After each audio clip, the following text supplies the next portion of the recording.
کمال کیا میں نے، جھوٹ بول کے فلان آدمی کو میں نے پھنسا دیا. کبھی سمجھتے ہیں کہ میں نے فلان کو دھوکہ دے کے بہت ہی بابصیرت کام کیا. یہ میرے اور آپ کے عقل کی بات ہے. ہم انہی چیزوں کے بارے میں سوچتے ہیں تو ہم اسی چیز کو کمال سمجھتے ہیں. جب انسان گناہ کرتا ہے تو خداوند متعال کی ذات اس گناہ گار کو اسی دنیا میں سزا دیتا ہے. مثال ایک آدمی نے کسی کا دل دکھایا، معاشرے میں ہو جاتے ہیں، کسی کا دل دکھایا، خداوند متعال کی ذات اس دل دکھانے کے گناہ کے جرم میں اس کو اسی دنیا کے اندر ایک سزا دیتا ہے. بیمار ہو جاتے ہیں میرا، یہ مت سمجھے یہ بیماری ایسے ہی ہے، نہیں، یہ بیماریاں، یہ دنیا کے اندر مشکلات، اقتصادی مشکلات، یہ اولاد کا نافرمان ہو جانا، یہ دنیا کے اندر ذلت و رسوائی کا سامان فراہم ہو جانا، یہ ایسے نہیں ہے، اتفاقی نہیں ہے. خدا کسی بھی بشر کو نہ دنیا میں عبث فضول نقصان دیتا ہے، عذاب دیتا ہے، نہ آخرت میں.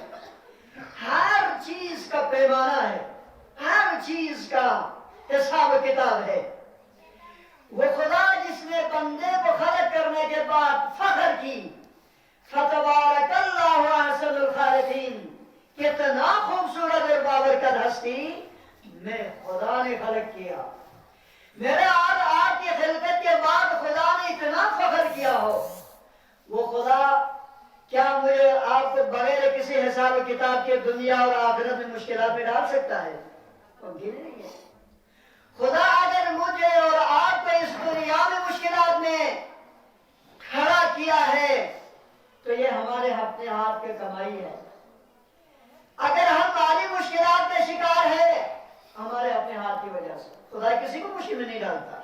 خدا کسی کو فقیر نہیں بنا تھا، خدا کسی کو بیمار نہیں بنا تھا.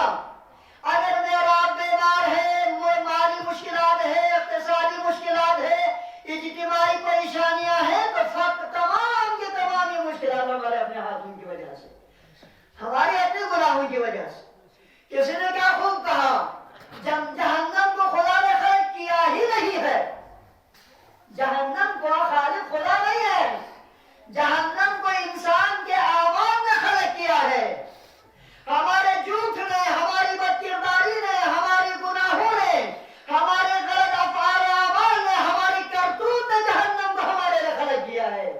خدا فقط خالق جنت ہے، وہ جنت خلق کرتا ہے چونکہ خدا نے بندے کو آسائش اور سہولتیں عطا کرنا ہے.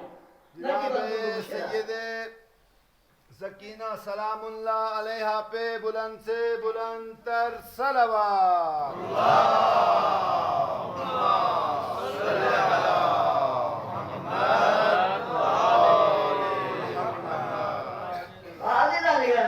میں حاشیے میں زیادہ جانا نہیں چاہتا ہوں، پوائنٹ ٹو پوائنٹ بات کر کے زحمت تمام کروں گا. بات ہو رہی تھی ہم جو بھی کرتے ہیں، گناہ کرتے ہیں یا اچھا کرتے ہیں، فَمَن يَعْمَلْ مِثْقَالَ ذَرَّةٍ خَيْرًا يَرَهُ وَمَن يَعْمَلْ مِثْقَالَ ذَرَّةٍ شَرًّا يَرَهُ کے قانون کے مطابق ہر چیز کا حساب و کتاب ہے. یہ کوئی نہ سمجھے میں نے کسی کا دل دکھایا تو مجھے کچھ نہیں ہوا. ارے تمہارے اولاد نافرمان ہو گئے، اسی کا نتیجہ ہے، کفارہ ہے اسی کا. اگر کسی کے گھر میں پریشانیاں ہیں تو تمہارے گناہ اور تمہاری کرتوت کا نتیجہ ہے. آپ کہیں گے آپ نے یہ کہاں سے کہا؟ میرے پاس دلیل موجود ہے. ایک جوان گلی سے گزر رہے تھے، زمانے پیغمبر خاتم گلی سے گزر رہے تھے، اس کی نگاہ نامحرم کے اوپر پڑی. نگاہ نامحرم کے اوپر رکھ کے وہ چلتا رہا. گلی کے دیوار میں کوئی ہڈی تھی یا پتھر تھی، جو بھی تھی، وہ نگاہ نامحرم پہ کر کے چلتے رہے. اس کی چلتے چلتے اس کا چہرہ جو ہے دیوار میں موجود اس ہڈی کے ساتھ جا ٹکرایا. وہ ہڈی یا وہ پتھر اس کی آنکھ میں لگ گیا، آنکھ سے خون جاری ہوا، زخمی ہو گئے، دربار مصطفیٰ میں حاضر ہو گئے، عرش گزار ہو گیا. یا رسول اللہ،